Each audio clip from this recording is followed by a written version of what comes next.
Eh bien, bonjour à tous et bienvenue sur Génération Optimiste. Merci à toute la communauté d'Ego Optimiste d'être fidèle à cette invitation. Merci à toutes celles et à tous ceux qui viennent se joindre à nous. Nous voici donc pour un nouveau rendez-vous qui s'installe sur notre réseau, un rendez-vous unique car il s'agit de la semaine francophone de la PNL. L'occasion pour nous de vous offrir durant toute cette semaine un programme particulièrement fourni. Pour l'heure, nous sommes heureux de recevoir Paul Pironnet, expert certifié Go et praticien PNL. Comme prévu et comme le veut la tradition, bienvenue à Paul Pironnet pour cette deuxième soirée de la semaine francophone de la Paul, c'est à vous. Oui, merci Ludovic, merci encore à Génération Optimiste pour l'organisation de cette manifestation qui se déroule sur une semaine, centrée principalement sur la PNL. Alors hier, on a commencé par faire un petit tour d'horizon pour découvrir les 5 axes sur lesquels je vous propose d'avancer. On a vu hier les valeurs qu'on a associées au pouce. On va voir aujourd'hui, on va approfondir plus particulièrement la direction de vie, la notion d'objectif qu'on peut associer à l'index. Demain, on verra les comportements et les sentiments qui sous-tendent les comportements, ce qu'on va appeler des ressources. Donc, on associera au majeur. Et puis enfin, on parlera de communication, de sensibilisation à la relation à soi-même mais aussi aux autres. Et on verra quel impact ça peut avoir notamment sur la confiance et les sentiments qui correspondent au pilier précédent. Et puis on finira par justement ce qui rejoint cette dynamique de capacité d'évolution, c'est-à-dire cette faculté de transformer les situations pour grandir avec les situations. Alors aujourd'hui, après avoir travaillé sur les valeurs hier, eh bien nous allons nous focaliser sur cette notion d'objectif. Et je vous invite, si vous avez de quoi prendre des notes, à noter ce que vous allez entendre pour pouvoir, bien sûr, l'exploiter dans les heures, les jours, les semaines qui vont venir, car nous allons revenir sur des fondamentaux de PNL et notamment sur ce qui va favoriser la capacité à une personne, non seulement de s'orienter sur des solutions, mais de faire en sorte que ces solutions se traduisent derrière par des objectifs réalisables. Alors, qu'est-ce que propose la PNL, la programmation neurolinguistique en matière d'objectifs? Eh bien, de travailler sur l'émergence de 5 niveaux de conscience. Alors, si j'avais d'abord faire une petite synthèse, je vais faire une petite synthèse d'abord des étapes par lesquelles nous allons passer ce soir. Alors, et puis ensuite, je vous proposerai un exemple précis pour pouvoir bien vous permettre de répondre en fait à chacun de ces niveaux. Donc, premier niveau, la conscience sur laquelle nous allons amener la personne, c'est la conscience du résultat à laquelle la personne souhaite arriver. Et on verra que pour prendre conscience de ce résultat, eh bien, on va solliciter le système nerveux, nos systèmes sensoriels et principalement le système visuel, auditif et kinesthésique. Pourquoi? Parce que pour qu'un objectif soit réalisable à travers le cerveau, et notamment le cerveau droit, eh bien, il va falloir qu'on ait des représentations sensorielles et je vais vous montrer comment obtenir cette qualité d'objectif. Donc, ce sera la première étape, prendre conscience du résultat. Une fois qu'on aura traversé cette étape, que vous aurez répondu à ces questions de manière suffisamment précise, eh bien, nous allons aller sur un deuxième niveau de conscience, qui sera les conséquences de ce résultat. C'est-à-dire qu'on va voir comment, à travers cet objectif que vous êtes donné, quelles sont les satisfactions, les valeurs que vous allez nourrir à travers ça. Au fond, si vous réussissez cet objectif, eh bien, qu'est-ce que vous allez nourrir derrière d'important en premier niveau, puis en deuxième niveau, puis en troisième niveau. Je veux dire par là, qu'est-ce que vous allez nourrir d'important à moyen terme et à long terme. Ça, c'est la deuxième étape. Et puis, une fois qu'on aura vu ce que vous allez satisfaire pour vous, c'est donc le deuxième niveau, eh bien, on va passer au troisième niveau qu'on appelle les alliances. On aura vu donc les objectifs, avec première étape, le résultat, deuxième étape, la conséquence de ce résultat, et puis enfin, la troisième étape, l'intérêt que les personnes impliquées directement ou indirectement dans cet objectif vont tirer. C'est-à-dire, quel est l'impact positif que vous allez avoir vis-à-vis des personnes concernées par cet objectif, directement ou indirectement. On appelle ça en PNL faire de l'écologie. C'est-à-dire qu'on va prendre en compte en quelque sorte les conséquences pour votre environnement. Donc on aura vu le résultat, on aura vu les conséquences de ce résultat pour vous, et ensuite on verra l'impact positif que ces conséquences vont avoir pour les personnes directement ou indirectement impliquées. Ce sera donc le troisième niveau.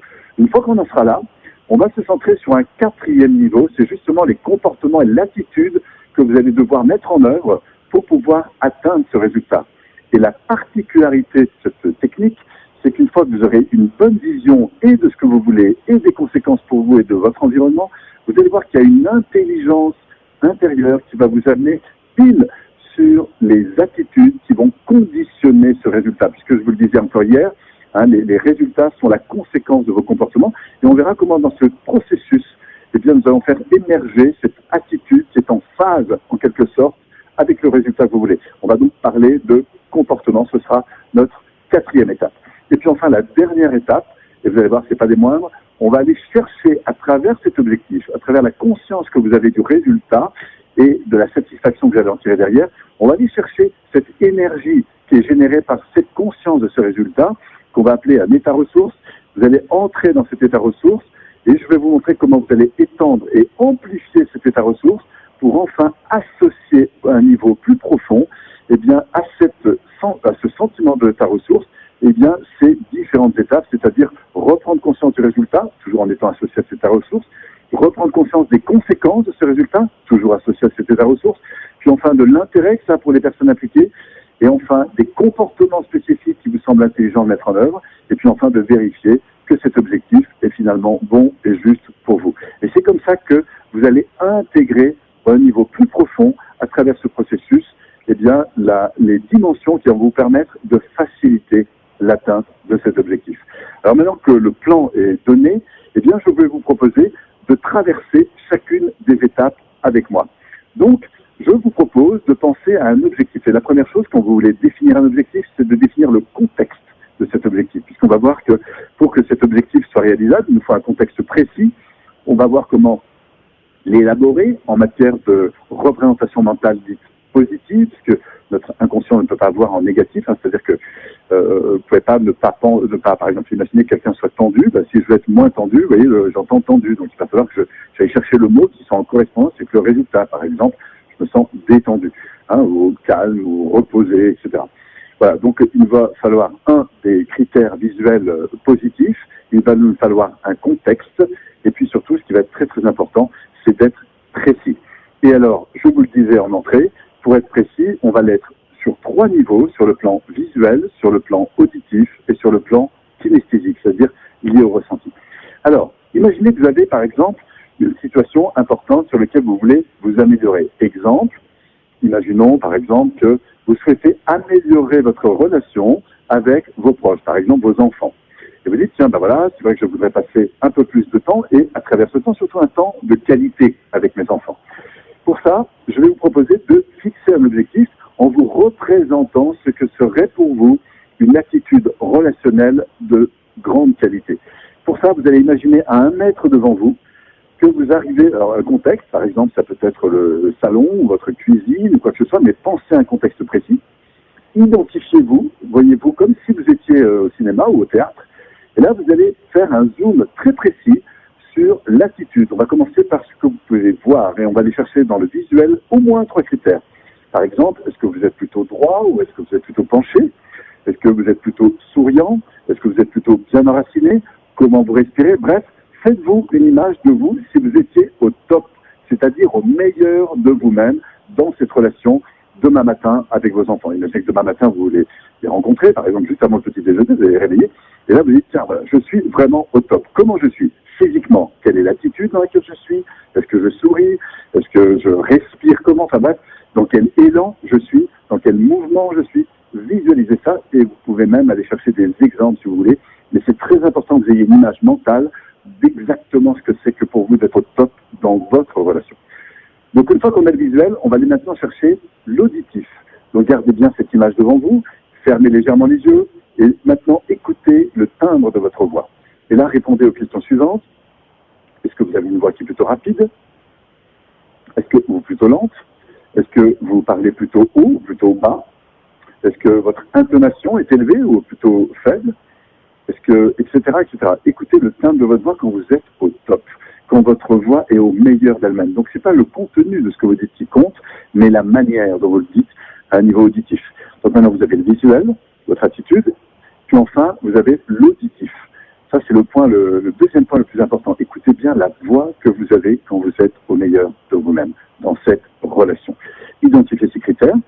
Et puis enfin, demandez-vous dans quel élan intérieur vous êtes. C'est-à-dire, dans quel ressenti êtes-vous? Est-ce que vous êtes plutôt porté? Est-ce que vous êtes plutôt enraciné intérieurement? Est-ce que vous êtes plutôt ouvert? Est-ce que vous êtes plutôt curieux? Est-ce que vous êtes plutôt enthousiaste? Est-ce que vous êtes plutôt fermé? Etc., etc. Observez-vous au meilleur de vous-même. Donc, vous avez l'image physique, vous avez le son, vous avez réglé le son, et enfin, identifiez la sensation dans laquelle vous êtes, c'est-à-dire ce que vous allez communiquer sur un plan non verbal. C'est le plan le plus important. Une fois que vous avez cette image-là, eh bien, c'est très simple, vous allez vous dire, si au fond, je communiquais comme ça plus souvent avec mes enfants quand je les réveille le matin, eh bien, quelles conséquences ça pourrait avoir pour moi en tant que parent? Quelles conséquences ça pourrait avoir si j'étais juste un peu meilleur chaque matin, voilà, pendant une semaine ou 15 jours ou 3 semaines? Quelles conséquences je vais en tirer? Et là, je vous demande de prendre le temps de répondre à cette question. Si j'avais une meilleure relation avec mes enfants, qu'est-ce que je vais en tirer derrière de vraiment important pour moi? Première réponse. Hein, par exemple, je vais me sentir vraiment dans mon rôle de parent, et ça, c'est quelque chose qui me fait chaud au cœur. Ok, premier point. Deuxième point, si je suis plus souvent là-dedans, eh bien, je vais sentir que je vais prendre de l'assurance et je prends de la responsabilité à travers ça. Ok, super. Quoi d'autre encore? Si je prends de la responsabilité, je sens que je vais être inspirant à l'avenir pour mes enfants et que ça peut avoir une conséquence importante dans leur vie, mais aussi dans la descendance. Pourquoi? Parce que j'ai senti l'attitude, et qu'en changeant d'attitude, je finis par changer d'altitude, vous voyez, en quelque sorte. Je vais chercher ces valeurs importantes de responsabilité, d'engagement, d'inspiration en quelque sorte, ou de modèle que j'ai envie de dégager, et je vérifie que ces valeurs sont vraiment importantes pour moi et que cet objectif est bien en train de nourrir ce système de valeurs si important pour moi. Hein, ces valeurs qu'on a évoquées hier, ces valeurs par exemple d'évolution, de qualité de vie, enfin bref. Voilà, donc je vérifie que cet objectif que je me suis représenté est bien un moyen important de satisfaire ces valeurs et ces aspirations profondes pour moi. Une fois que j'en suis là, on vient de finir le deuxième niveau, on va se dire, tiens, et si je me mettais quelques secondes à la place de ce petit bonhomme, de ce petit bout de chou, ces enfants, me voyant arriver dans cette qualité d'énergie, dans cette qualité de ton, dans cette qualité d'attitude, eh bien, qu'est-ce que je pourrais, moi, ressentir en tant que petit bout de chou, à travers cette voix, à travers cette attitude, à travers ce regard de qualité? Qu'est-ce que je vais pouvoir en tirer de bon aujourd'hui dans ma vie? Voilà. Mettez-vous une seconde à la place des personnes et vérifiez que en quoi cette attitude est-elle importante pour les personnes qui sont directement, voire indirectement concernées, ça peut être vos proches un peu plus éloignés. Demandez-vous à quoi vous allez satisfaire chez eux, qu'est-ce que vous allez, à quoi vous allez répondre d'important vis-à-vis de ces personnes concernées. Une fois que j'ai commencé à avoir des réponses à l'égard de, par exemple, de vos enfants, hein, sur un niveau, sur 2 niveaux, sur 3 niveaux, encore une fois, eh bien, vous pouvez reprendre votre place et vous dire, voilà, 1, j'ai mon objectif. 2, j'ai maintenant conscience des conséquences que ça a pour moi à moyen terme et à long terme, hein, par rapport aux valeurs qui sont importantes de ma vie. Et puis enfin, je prends conscience aussi de l'impact, si je me mets à la place des personnes concernées, de ce que peut avoir cet objectif pour moi et pour leur vie, pour leur énergie, pour leur façon d'aborder leur journée, etc. Et aussi pour les conséquences que ça peut avoir à moyen terme ou à long terme pour eux. Enfin, à partir de là, je me dis, tiens, comment je réussis comme ça? On arrive au niveau 4. Vous voyez, ça s'enchaîne assez vite.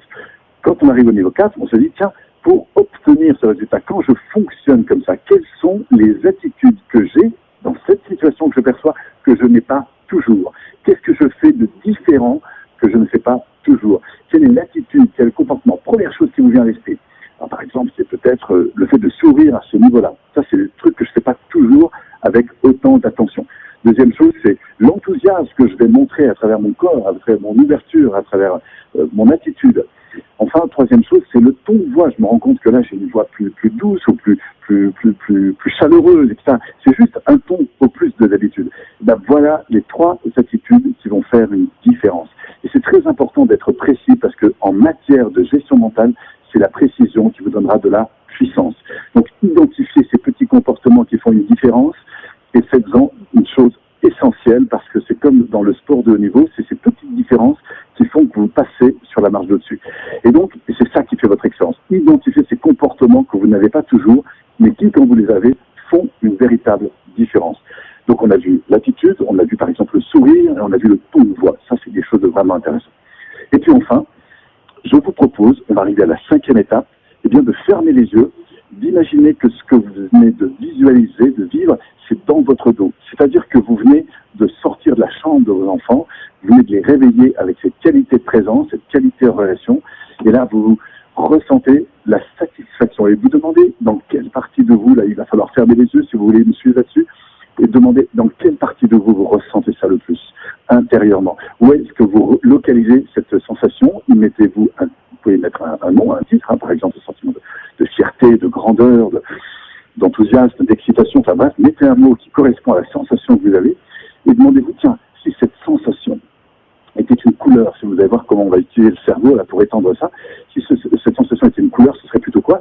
Et là, vous allez laisser diffuser intérieurement cette sensation, un peu comme si chacune des parties de vous-même pouvait ressentir pleinement cette sensation, cette couleur, imaginons que ce soit du rouge, et bien ça s'étend dans l'ensemble de mon corps, jusqu'au moment où j'ai le sentiment de me remplir dans la tête, dans le corps, dans les membres, dans les jambes, dans les bras, dans les doigts, dans les cheveux, bref, je suis complètement rempli de cette sensation, et ensuite je vais laisser s'étendre autour de moi cette sensation, rayonner cette sensation, ce sont des représentations mentales, mais qui permettent d'amplifier cette sensation ressource, et alors vous êtes pleinement et totalement investi de cette énergie.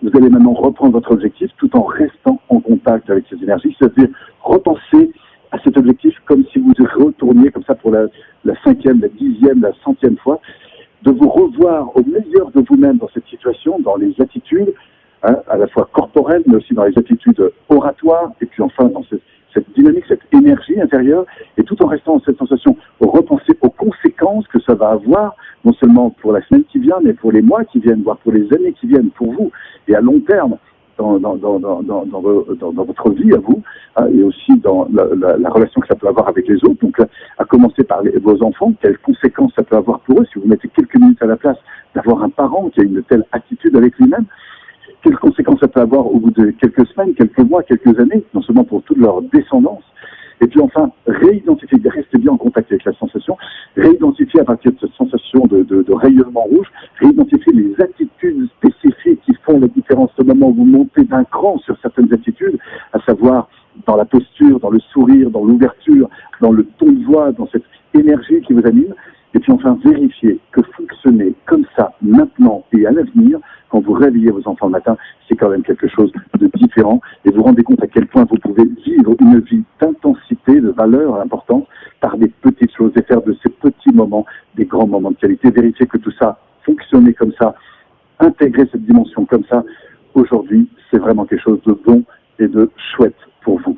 Une fois que vous avez pu vérifier ça intérieurement, eh bien, vous pouvez revenir ici, imaginer peut-être même vous reproduire, c'est-à-dire imaginez même d'autres situations dans lesquelles vous pouvez aborder vos enfants de la même façon, que ce soit au petit déjeuner, que ce soit quand ils rentrent de l'école, que ce soit quand vous-même rentrez du boulot. Bref, imaginez ça, contextualisez ça dans d'autres situations. Et puis enfin, une dernière chose importante, connectez-vous à cet intérieur, cette ressource, et réalisez que ce qui est en vous là, et qui mobilise ce type de comportement, c'est quelque chose qui a toujours été là, et que peut-être aussi loin que vous puissiez revenir en arrière, peut-être même dans votre jeunesse, dans votre adolescence, dans votre enfance même peut-être, quand vous étiez enfant, vous étiez déjà animé parfois de cette énergie, car cette énergie fait partie intégrante de votre personne, et vous allez pouvoir prendre conscience qu'elle est en vous et que vous pouvez la remobiliser aussi souvent que vous le souhaitez. Et on verra demain, sur la prochaine séquence, comment on va pouvoir aller rechercher cette énergie, comment on va pouvoir l'intensifier à partir de références passées, et comment vous allez pouvoir, dans une situation un petit peu plus compliquée, c'est-à-dire une situation un petit peu plus difficile, aller chercher cette ressource pour pouvoir faire une vraie différence. Donc demain, on va aller un petit peu plus loin sur la dimension des ressources, puisqu'on sera sur le troisième pilier, notre troisième pilier, celui des comportements, et comment, pour intégrer de manière plus puissante encore ces attitudes gagnantes, comme dirait un de mes amis, je pense à David Laroche, que vous avez peut-être plus vu sur Internet, comment cette attitude gagnante est d'abord conditionnée par une énergie, une qualité d'énergie. C'est pas forcément une grande intensité, mais c'est une qualité d'énergie intérieure, et c'est ça qu'on va identifier demain, c'est comment aller chercher ces trésors qui sont en vous, et qui sont en vous depuis bien longtemps, mais que parfois la vie vous a amené à éteindre. Comment se reconnecter à ces dimensions, comment faire une différence à travers vos comportements grâce à cette dimension. C'est ça que nous allons travailler demain. D'ici là, je vous souhaite une excellente soirée, profitez de la vie, profitez aussi de la qualité de ce que vous pouvez vivre avec vos proches, avec vos amis, profitez de l'été à fond, faites-vous plaisir, prenez soin de vous et de vos proches. Merci encore à vous et à demain. Merci Paul Pironnet pour cette deuxième intervention à l'occasion de la semaine francophone de la PNL. Nous nous retrouvons donc dès demain 20h45 heure de Paris, 14h45 heure de Québec pour un nouveau direct avec Paul Pironnet. C'était donc la semaine francophone de la PNL en direct de Pralognan-la-Vanoise. Merci à tous, à demain et merci Paul.